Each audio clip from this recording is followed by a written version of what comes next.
ونصلي على رسول الكريم أما بعد فأعوذ بالله من الشيطان الرجيم بسم الله الرحمن الرحيم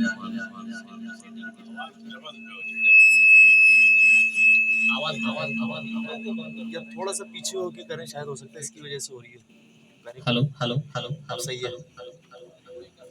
पिंडाल में मौजूद सभी डॉक्टर साहब के अस्सलाम वालेकुम दिल जी गहराई सां पीएम डलो खान अवा सभी मानवर डॉक्टर के भलीकार चेती अवा जा तमाम घणा थोरा ठाहियो जो अवा अॼु के प्रोग्राम में शिरकत कई है पीएम टलो खान जी असांजी या रवायत आहे त असां असांजा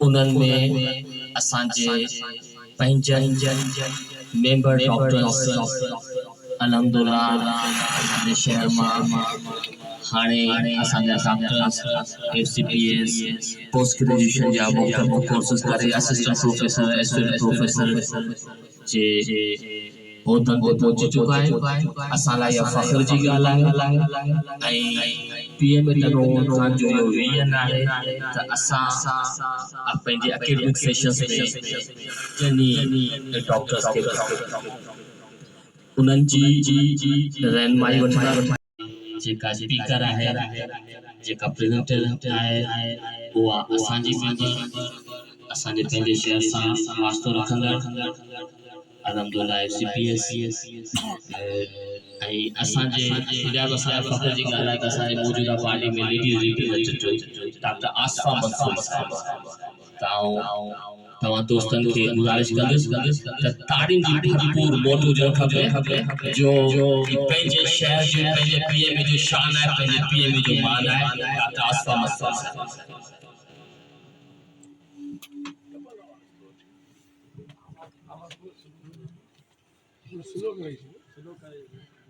السلام عليك يا حبيب الله والصلاة والسلام عليك يا رب العالمين يا الله عليك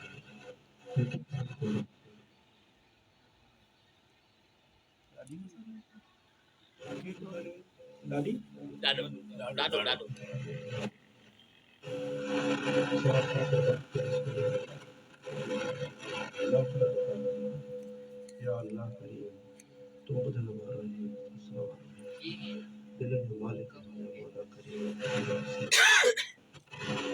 या Allah हमें सबके या अल्लाह तुझे की हमें सबके अल्लाह करीम बख्शिश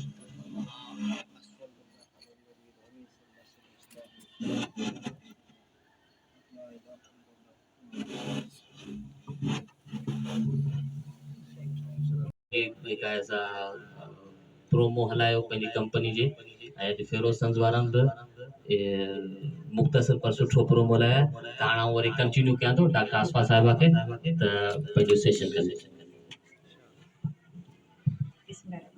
Assalamu alaikum to all of you. First of all, I would like to thank Dr. Mohammed Ali for giving me an opportunity to talk on this platform.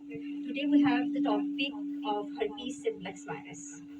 As we know that herpes simplex virus have the family which includes the 9 viruses. The 9 viruses is divided into 3 groups: alpha, beta, and gamma. The alpha group contains the herpes simplex 1, herpes simplex 2, and varicella zoster virus, while the beta group contains the herpes simplex virus 6, 7, and the varicella zoster virus. The gamma group contains the Epstein-Barr virus and Epstein-Barr virus and the Kaposi sarcoma, which is the herpes simplex virus 8. These different viruses have the same morphology, while these different viruses causing the different clinical pathology. As we also know that these viruses are spread by the contacts and by the droplet infections. HSV1 virus commonly causing the oral ulcers, while the HSV2 virus is causing the genital ulcers in the sexually active male or females. These HSV1 and HSV2 virus is also causing the meningitis, encephalitis, and different infections. The varicella zoster virus is causing the chickenpox virus, which is common in the young age group, and the shingles, which occur after this virus, after this infection. And the Epstein-Barr virus, which causing the infectious mononucleosis and the Burkitt lymphoma and other. Actually, these viruses are causing the primary infection and the recurrences of the infection. The virus is commonly the chickenpox virus is not commonly treated in the immunocompetent individual, while it's treated in the immunocompromised patients or the patients.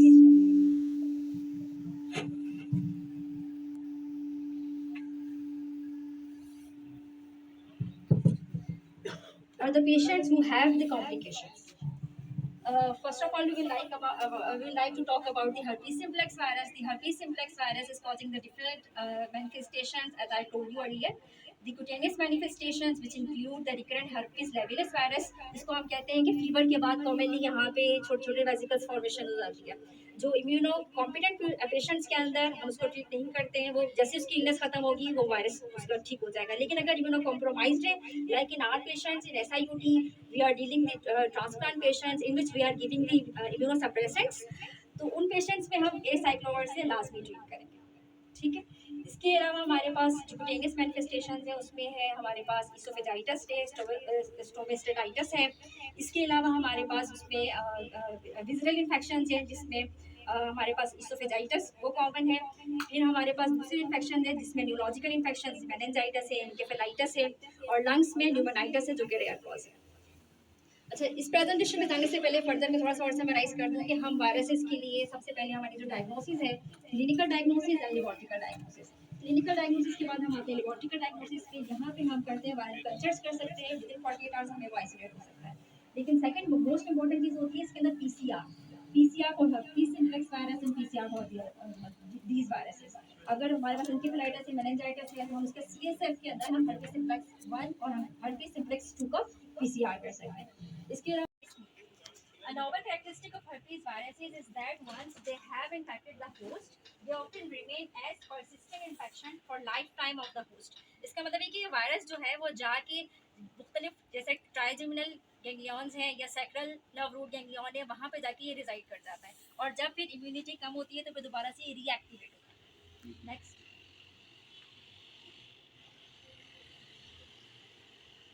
Myths क्या है कि ये जो virus है herpes infections are self-limiting. ये self-limiting नहीं है, इनको ट्रीट करना लाजमी है.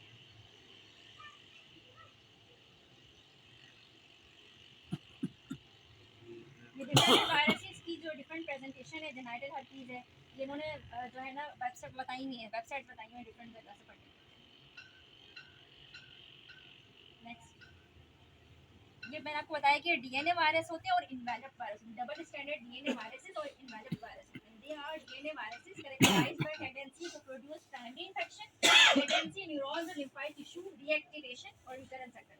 It replicates intranuclear and once patient become infected, infection remain for life.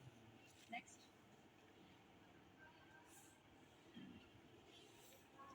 ये इसकी जो क्लासिफिकेशन है वो ये HHV1, फर्दर इसको क्लासिफाई किया गया अल्फा बीटा गामा, इसके सारे ये मैं आपको बता चुकी हूँ पहले ही. Next please. Chicken pox virus जो कि वेरिसिला ज़ोस्टर वायरस करवाता है. It has an infection rate of 90% and almost every person gets infected. Disease burden, इसके जो सिम्टम्स हैं तो आप सबको पता है, ये पेशेंट प्रेजेंट करते हैं fever, headache, fatigue and vesicular eruptions. School absentee के कॉज है 54% में, बैक कीजिएगा. Work absence 60%, significant household cases doubled, and complications. Acyclovir shortens the time to chickenpox healing by 50% of cases.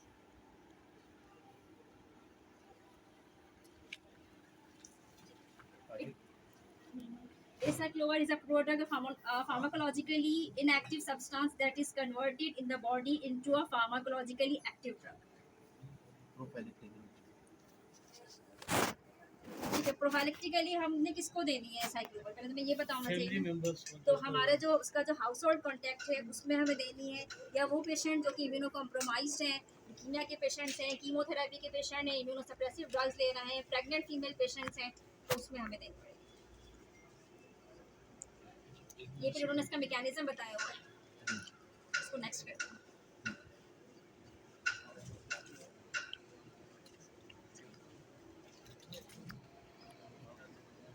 अच्छा, अब ये है इसकी prevention of varicella, recommendations for the advisory committee on immunization practices, prophylactic use of acyclovir in susceptible children following household exposure to varicella recently has been studied.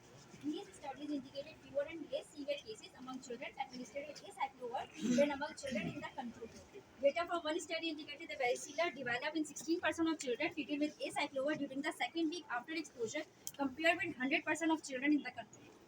ये एक study दी है। अब इसका डोजेज की बात कर लें हम, एसाइक्लोवर का डोजेज कितना है। चिकन पॉक्स इसका जो डोज है वेट बेस्ड 20 mg पर kg फॉर 5 डेज, और अगर वेट जो है वो मोर देन 40 kg और एडल्ट्स में है तो इसका डोज है 800 mg 4 times a day for 5 days.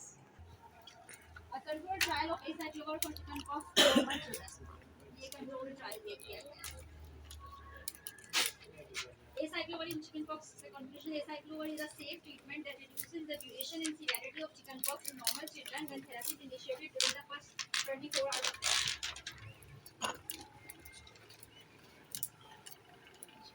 अच्छा, किसी की जगह से patient को chickenpox हो जाता है उसके बावजूद आप acyclovir देने के दिन तो उसकी healing पे लिखा है बेटा, लेकिन जितनी अभी तक मेरी नॉलेज है उसके लिए सिवाय आपको ये नहीं कि उसको मैंने आपको टारगेट कर दिया आप प्रिवेंशन नहीं बताइए कि आप इससे रहने वाले प्रॉब्लम इस्तेमाल कर रहे हैं, और आपकी कब तक आपने बच्चे को आइसोलेट करना है वो आपका इम्पोर्टेंट है। विजन से प्लस हो जाती है उसको ट्राई करने के बाद आप शिंगल्स जो है हड्डी सूस्टर है। हड्डी सूस्टर has a lifetime risk of death of 30% that rises to 50% among those living to more than 85 years. Hepatitis zoster, also known as shingles, is caused by reactivation of varicella. Chickenpox, primary infection with varicella zoster causes varicella. Chickenpox virus आगे चल के वही herpes zoster virus। Herpes zoster complication if not treated. Complications of herpes zoster include secondary bacterial infection, post herpetic neuralgia. इसमें post herpetic neuralgia common है, scarring, nerve palsy and encephalitis in the case with disseminated zoster. Disseminated zoster is defined as more than 20 skin lesions developing outside the primarily affected area or dermatome directly adjacent to it. Besides the skin, other organs may also be affected, causing hepatitis or encephalitis, making this condition potentially lethal. Post-herpetic neuralgia is the persistence of pain after a month of onset of herpes zoster. It is the commonest side effect seen in the elderly patients with involvement of the ophthalmic division of the trigeminal nerve. जैसे मैं बताया कि एक dermatome को involve करता है, अगर ophthalmic इसको इन्वॉल्व करेगा तो पूरी आईज को इन्वॉल्व कर लेगा। Complications like cranial neuropathies, polyneuritis, myelitis, asymptomatic meningitis, or partial facial paralysis occur due to the involvement of the nervous system. Next. ये सारी वही कॉम्प्लिकेशन की पिक्टोरियल। herpes zoster की ट्रीटमेंट में acyclovir reduces the prevalence of post-herpetic neuralgia by at least 50%. Orolabial and genital herpes, ये हमने कहा कि ओरल जो अल्सर्स हैं वो HSV1 से कॉमन है और जो जेनाइटल अल्सर्स हैं वो HSV2 से कॉमन है। तो HSV1 के सिम्टम्स और HSV2 के symptoms both further explain. Next. अच्छा, अब इसकी treatment. acyclovir in the treatment of primary orolabial therapies, accelerated loss of thrust reduces the mean duration of pain by 36%. In the treatment of herpes genitalis, shortens course of genital herpes infection, significantly decreases viral shedding. ये acyclovir का बता रहे हैं। Hastings lesion healing decreases the incidence of new lesion formation. Acyclovir drug जो इनकी है, more than 95% of the patients, acyclovir reduces the frequency and or severity of recurrences. जी next please. Next. Dose chickenpox में children 2 years और older जिनका weight 40 से ज़्यादा है, उसमें डोज हम पहले पिछली स्लाइड में आ गया था 20 mg पर kg 4 times 80 mg पर kg per day for 5 days। और अगर जो है चिल्ड्रन ग्रेटर देन 40 kg और एडल्ट से तो 800 mg orally 4 times a day और 5। ये भी उसकी हर चीज़ से HSV1 और HSV2। नेक्स्ट। अच्छा, एक हमारी जो दूसरी ड्रग है तो एसाइक्लोवर की हमने बात की, दूसरी वेल एसाइक्लोवर भी ड्रग है जिसकी ओरल बायो अवेलेबिलिटी इससे भी ज़्यादा अच्छी है, लेकिन वो फिर हम दूसरी सिचुएशंस के अंदर पेशेंट को नई प्रेजेंटेशन में पंहिंजो इहो त घटि में घटि टाइम में पाण जेको आहे सो ॻाल्हि खे कवर करियूं। पंहिंजे हिन सेशन में ऐं डॉक्टर रफ़ीक साहब चवंदुसि त थोरो अञा कंटिन्यू करे अजर कुन सेशन पाण कयूं। डॉक्टर रफ़ीक साहब।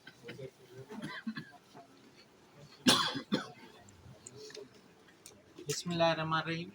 जीअं त PMA टंडो मुल्कान हमेशह जी कोशिश इहा हूंदी आहे त हिकिड़े प्रोग्राम में 3 खां 4 ऑब्जेक्टिव खणी हलंदी आहे। हिकिड़ो त असांजो एकेडमिक सेशन थी वियो, उन खां पोइ 2 जेके इम्पोर्टेंट ऐं वॾा ऑब्जेक्ट आहिनि उनखे असीं वाज़े करियूं था। पर आयल महिमाननि खे अजरक पाराइण लाइ असांजे प्रेसिडेंट खे पहिरियां प्रेसिडेंट खे चवंदुसि त अचनि ऐं मिस्टर मोहसिन खे अजरक पाराइनि।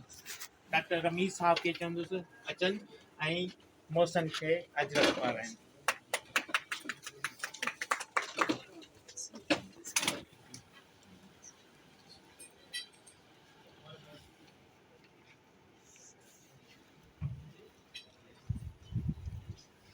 उन खां पोइ मां डॉक्टर मोहम्मद अली साहब जिन खे चवंदुसि त असांजी अधी आसफा खे अजरक पाराइनि।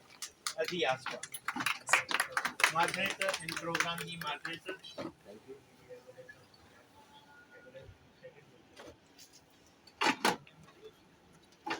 उन खां पोइ हिकिड़ो इम्पोर्टेंट जंहिं मक़सद जे लाइ असां हिते गॾु थिया आहियूं उहो हिकिड़ो इम्पोर्टेंट ऐं अहम ऑब्जेक्ट हो। इम्पोर्टेंट ऐं अहम ऑब्जेक्ट इन लाइ चवंदुसि जंहिंमें काफ़ी टंडो मोहम्मद खान में हेतिरा वॾा इदारा हुजण जे बावजूदि, हेॾियूं वॾियूं ब्लड बैंक्स हुजण जे बावजूदि, PMA वजूद अचण जे बावजूदि अपडेट ॾिना आहियूं असां। अञा ताईं उन ते कमु न थियो आहे। उन फोकस खे जॾहिं असांखे तकलीफ़ूं ख़ुदि खे महसूसु थियूं त असां चयो इन मक़सद लाइ छा नालो असां छो न निकिरूं, इन मैदान हेतिरो कमु करियूं पिया जिते TB में कमु करियूं पिया, जिते मलेरिया में करियूं पिया, हेपेटाइटिस में करियूं पिया, त इहा फील्ड असांखां छो रहिजे। इन जे लाइ असां हिकिड़ो प्लान ठाहियो। प्लान ठाहिण खां पोइ इहो अॼु हिते गॾियल सॼियल सलाह कंदासीं त हिन हिकिड़ो ब्लड स्क्रीनिंग हर डॉक्टर, हर ॿिजे माण्हू, हर 3 माण्हू खे ज़रूरत आहे। काफ़ी माण्हुनि जा ऑपरेशन पोस्टपोन थियनि था सिर्फ़ु blood screening, blood screening just 20% असां वटि टंडो मोहम्मद खान में ब्लड स्क्रीनिंग थियल आहे। बाक़ी कंहिंजो बि ग्रुपिंग थियल न आहे। जेके ॿहिराड़ी में आहिनि, जेके जेतिरियूं बि ॿहिराड़ियूं आहिनि ऐं अक्सरियत असांजी ॿहिराड़ी में आहे, 6 लख जी पॉपुलेशन आहे। जस्ट माना तव्हां 50,000 जी स्क्रीनिंग थियल हूंदी, सो बि कंहिं वटि 50 माण्हुनि जी लिस्ट आहे, कंहिं वटि 60 माण्हुनि जी लिस्ट आहे। का बि प्रॉपर लिस्ट कहिड़े बि इदारे, कहिड़े माण्हू, कहिड़ी तंज़ीम वटि बि न आहे। असां इन मक़सद लाइ गॾिजाणी ही कोठाई आहे, जंहिं लाइ मूं डॉक्टर रमीज़ साहब, मां, डॉक्टर मोहम्मद अली इन टिरुकनी टीम ठाहे करे इन मक़सद खे माणींदासीं ऐं इन जिदोजहद में असां सां तव्हां साथ ॾींदा। तव्हांजी हर कोशिश ऐं असांजी कोशिशुनि सां असां कंहिं न कंहिं टारगेट ते पहुची सघूं था। डिफिकल्ट टफ टाइम आहे इहो, ॾाढो ब्लड स्क्रीनिंग वारो ॾाढो माना हार्ड ऐं कंज़्यूमिंग वक़्तु वठंदड़ टाइम आहे। इन जे लाइ आउं तव्हां सभिनी दोस्तनि खे रिक्वेस्ट कंदुसि त हिन मॉरल में, हिन काज़ में असांजो हिकिड़ो त साथ ॾींदा, तव्हां पंहिंजूं एडवाइसिस ॾींदा, तव्हां असांखे हेल्प आउट कंदा, तव्हां जेतिरी असांजी मदद कंदा असीं तव्हांजा थोराइता रहंदासीं। न सिर्फ़ु असीं रहंदासीं पर टंडो मोहम्मद खान जी अवाम तव्हांजी थोराइती रहंदी। ही PMA हिन under the supervision of doctor Rameez साहब, under the supervision Mohammad Ali, under the guidance of doctor Rafiq, ही PMA इहो ऑब्जेक्टिव इंशाअल्लाह ताला असीं हासिल कंदासीं ऐं तव्हांजी मदद सां कंदासीं। इन जे लाइ डॉक्टर रमीज़ साहब खे चवंदुसि त इन ते थोरी थोरी रोशनी विझे ऐं इन प्रोजेक्ट खे असीं कीअं लॉन्च करे सघूं था ऐं कीअं अॻियां हलाए सघूं था। डॉक्टर रमीज़ साहब। शार्ट तो भुख भी लगी है सभिनी खे आयु सी भी लॻो पियो आहे बस थोरो मानी भी मौजूदु आहे मानी पर वर्किंग हलायूं त पोइ मसइलो 5 मिंट खाली वठूं सिंपल इहो आहे त बाक़ी पाण वटि NICD या पेशेंट आहिनि डेली बेस ते उन्हनि जा ऑपरेशन थिए थी प्लस में थैलेसीमिया जा पेशेंट त पंहिंजा सरकारी अस्पताल में दाख़िल थियनि था उन्हनि खे ब्लड जी तमामु घणी नीड हूंदी आहे।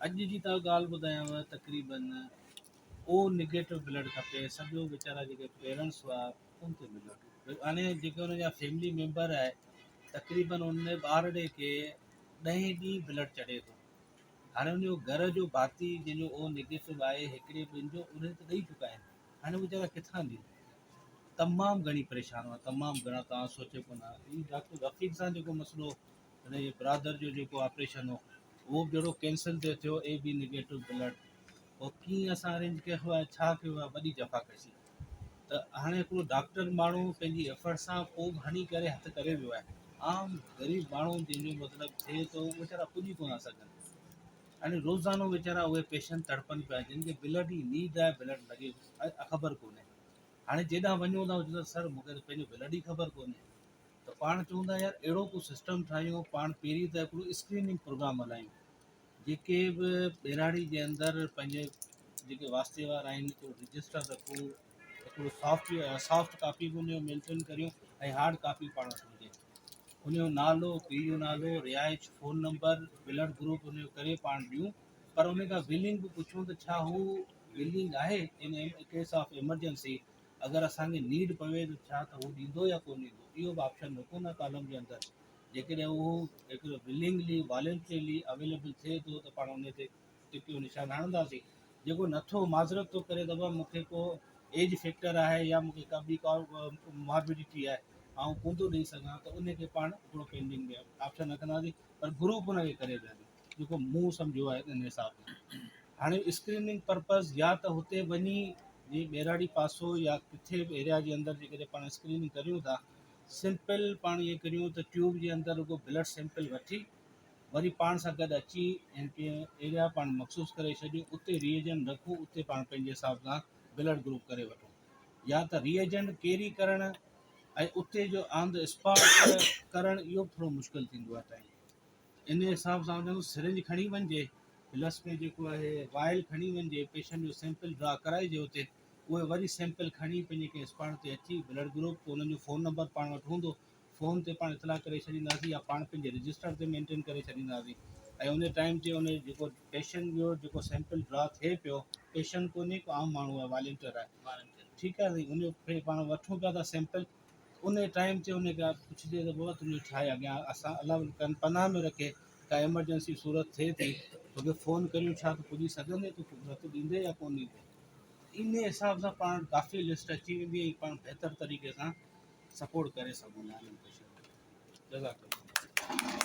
तमामु घणी महिरबानी डॉक्टर रमीज़ इकबाल साहब जीअं त डॉक्टर साहब जी पंहिंजी इहा फील्ड आहे एज ए पैथोलॉजी में त असांखे बहितर खां बहितर सजेशन मुंहिंजे ख़्याल में डॉक्टर साहब खां अलावा ॿियो को नथो ॾेई सघे पर इन खां अलावा जेकॾहिं ॿिए कंहिं बि दोस्त जे ज़हन ॿी का सजेशन आहे त महिरबानी करे ज़रूरु ॾिए जो असां जी कंप्लीट प्लानिंग करे इहो प्रोजेक्ट शुरू करणु चाहियूं था त जीअं असां डॉक्टर साहब ॿुधायूं त अॼु जो वाक़ियो आहे ऐं ये रोज़मर्रा जा वाक़िया डॉक्टर साहब जे साम्हूं हूंदा पाण सभिनी जे साम्हूं हूंदा त ख़ासि तौर ते उहे ग्रुप ब्लड ग्रुप जेके नेगेटिव में अचनि था जिन तमामु घणी तकलीफ़ आहे हींअर त पॉज़िटिव ओ पॉज़िटिव ग्रुप मिलणु ॾाढो ॾुखियो थी वेंदो आहे छो मूंखे ॿ टे दफ़ा काल थैलेसेमिया में आई त यार महिरबानी करे इन ब्लड ग्रुप खे बि जेको आहे सो रखो पंहिंजे जेको हुनमें त लास्ट ईयर बि जॾहिं मूं पैरामेडिकल इंस्टीट्यूट पंहिंजो जेको आहे हॉस्पिटल जो इन जे स्टूडेंट जे थ्रू ॿ टे दफ़ा मूं थैलेसेमिया सेंटर वारी हेल्प कई आहे पर वरी बि इहो आहे त हिकिड़ो माण्हू केतिरा दफ़ा ॾींदो त इहो हिकिड़ो ॾाढो सेंसिटिव प्रॉब्लम आहे इशू आहे पंहिंजी सॼी कम्यूनिटी सां त इन ते थोरो संजीदगी सां गौर करियो ऐं इन में सपोर्ट करियो हेल्प कयो त पाण घटि में जीअं ॿियूं कैंप्स वग़ैरह करियूं पिया ॿिया सुठा कमु करियूं पिया इहो बि हिकिड़ो सुठो कमु पाण कयूं ऐं वक़्त सां इहा शइ कमु अचे इन खां मथे मुंहिंजे ख़्याल में पाण खां वधीक केरु बहितर ॼाणे थो त हिकिड़ी ज़िंदगी बचाइण जी अहमियत केतिरी आहे।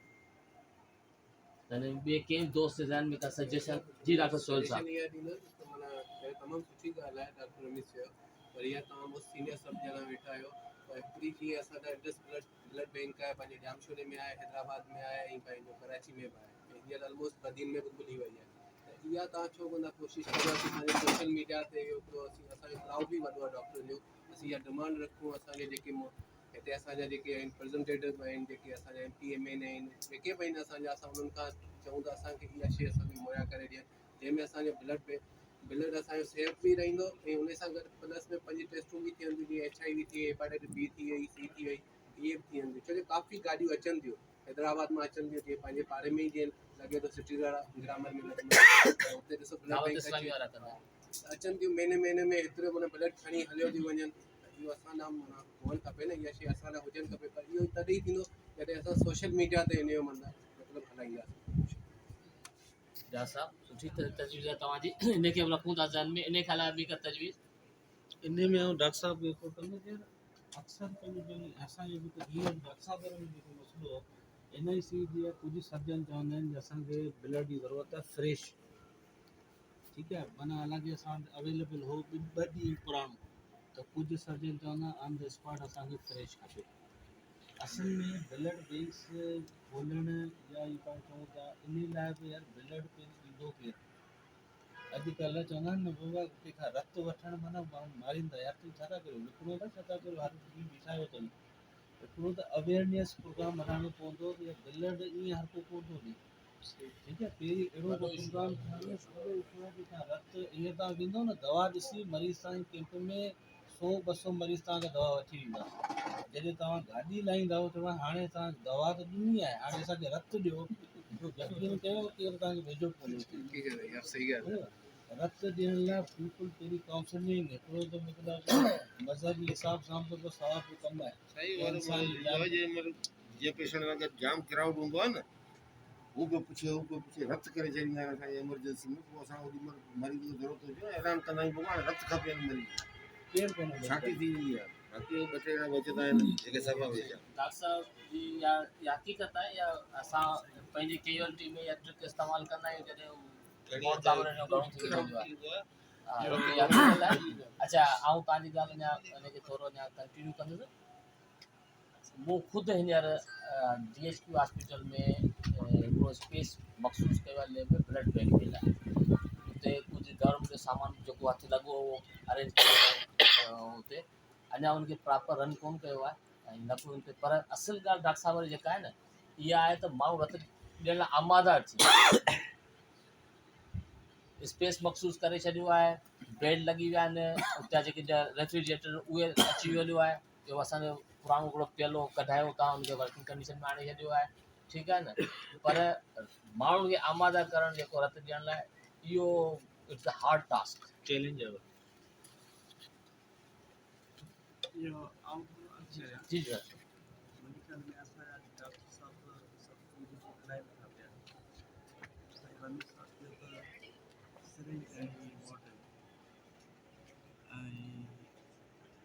अटेंडेंट मरीज़ जो अटेंडेंट ई असांखां मदद करे सघे थो।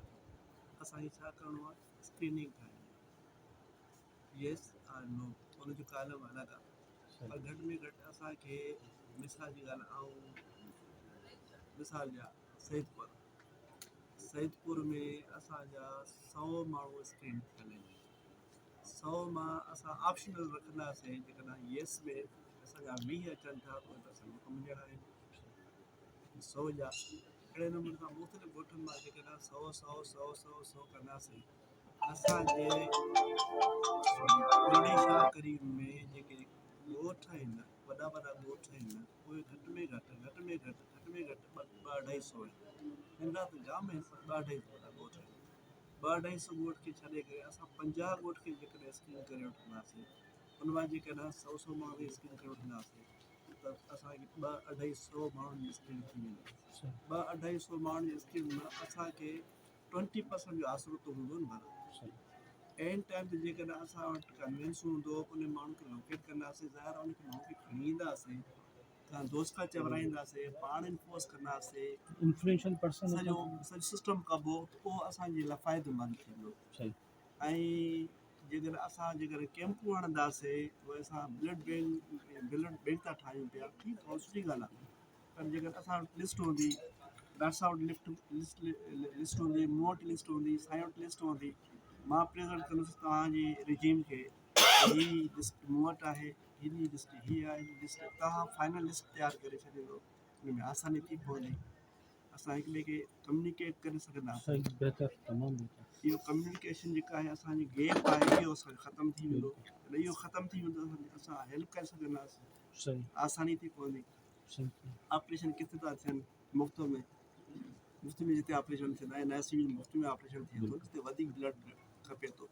या मुख़्तलिफ़ ॿिया इदारा जेके आहिनि जिते मुफ़्त में ऑपरेशन कराइनि था कुझु माण्हू मुफ़्त में ऑपरेशन त कराइनि था पर ब्लड कोन्हे उनखे असां ब्लड अरेंज करे था ॾियूं बिल्कुल जी हिन वारे पाण सफ़ा ब्लैंक हुआसीं ग्रुप में आयो ए बी नेगेटिव सभिनी लोड़ियो आहे इन मामले में त असां सभिनी लोड़ियो आहे असां पंहिंजो चाहे त इहा प्रोग्राम ज़हन में कंहिंखे बि न हो इहो प्रोग्राम कंहिंखे ज़हन में न हो जेको तव्हां ज़हन में आयो आहे न बहितरीनु प्रोग्राम आहे ऐं सभई डॉक्टर इन में लही अहिड़ी जेकॾहिं पाण कमु कंदासीं त वधीक सुठो आहे सब सही इंशाल्लाह ताला सब ऐं सब हिन में इहो आहे जेकॾहिं असां महीने जे अंदरि या 2 महीने जे अंदरि 100 माण्हू स्कैन करे तव्हांखे लिस्ट अवेल करे ॾींदासीं मुल्क में असांखे सुठी अचीवमेंट थी बिल्कुल ऐं 100 बॉटल ऐं 100 सिरिंज हथ ॾियण त मसइलो कोन्हे यो इशू कोने इहो इशू न यो इशू ना है इहो issue न आहे। लॉजिस्टिक जो इशू आहे कोन बाक़ी रहियो लेबॉरेटरी को इशू कोन्हे अच्छा यो भी ता सबनी खे ख़बर है जेके आहिनि असांखे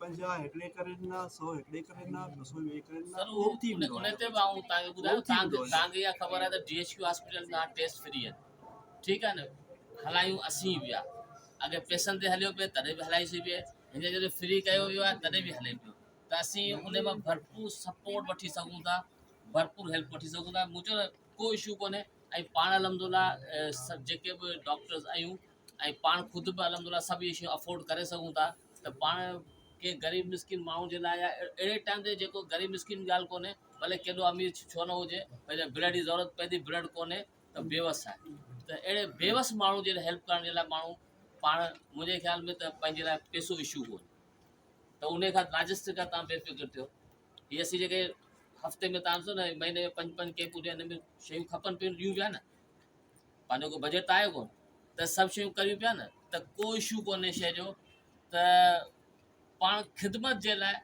मुंहिंजे ख़्याल में पैसो इशू कोन्हे हाणे पाण खे पहिरीं जेको एस्टिमेट जी लिस्ट तयारु करणी आहे जी हा ब्लड बैंक चयो बाजी ॻाल्हि आहे जी हा first step cross first step हा स्टेप खणो खणी वठो न उहो फर्स्ट स्टेप असांजे कम जो हूंदो बिल्कुलु उहो स्पेन में हूंदो न बिल्कुलु साईं वटि जेको 100 माण्हुनि जी लिस्ट आहे घटि में घटि 20 माण्हुनि जी हुजत हूंदसि यार मां हिन खां वठी ॾिसूं का माण्हू जो कमु थी वेंदो आहे जेकर मां का वटि वेंदुसि त मुंहिंजो कमु थी वेंदो आहे 4 माण्हू वठी ईंदुसि 5 माण्हू वठी ईंदुसि 20 मां 5 माण्हू वठी ईंदुसि एतिरी त रसाई सभु डॉक्टरनि जी आहे या सभई फिटा वेठा आहिनि मुंहिंजी ॻाल्हि में सभई डॉक्टर पैसा माना जेके अचनि था उन सां सलाम दुआ बि आहे खाधो पीतो बि आहे उथणु वेहण बि आहे मरण पढ़ण बि आहे हर शइ आहे मुंहिंजी ख़्याल में डॉक्टर खे जवाबु कोन ॾींदो सर त पोइ इंशाल्लाह ताला सभई ॿिया दोस्त वचन कनि था त इन सिलसिले खे पाण खे ठाहिण वचन करणु ज़रूरी आहे पर वचन पालणु ज़रूरी आहे बस वचन कनि दिलि सां तो पाड़ींदा सही बस पोइ मानी शुरू करण खां पहिरीं आख़िरी हिकिड़ी जेका आहे पंहिंजो त ही जेको पाण नंढा प्रोग्राम कयूं था अलहमद सभु गॾिजी वियूं था गैदरिंग थिए थी गपशप थिए थी ऐं सुठनि ऐं नेक ॻाल्हियुनि लाइ थिए थो एकेडमिक सेशन पंहिंजा थियनि था त उन में गिफ्ट प्रेज़ेंटेशन जो बि सिलसिलो शुरू कयूं आहे त मोहसिन साहब खे चवंदुसि त सभ खां पहिरीं असांजे जेका स्पीकर पाण चयूं डॉक्टर आसफा मंसूरी साहिबा खे गिफ्ट जेको आहे सो ताड़ियूं थियनि ॾाढे प्रोग्राम जे घर में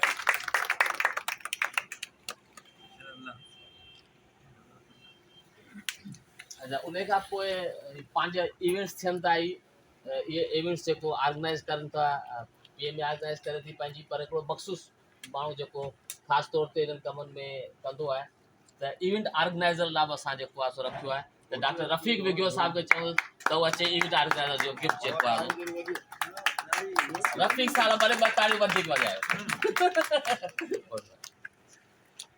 मां डॉक्टर आसफा खे तव्हां भले घटि सम्झो ॾिसंदासीं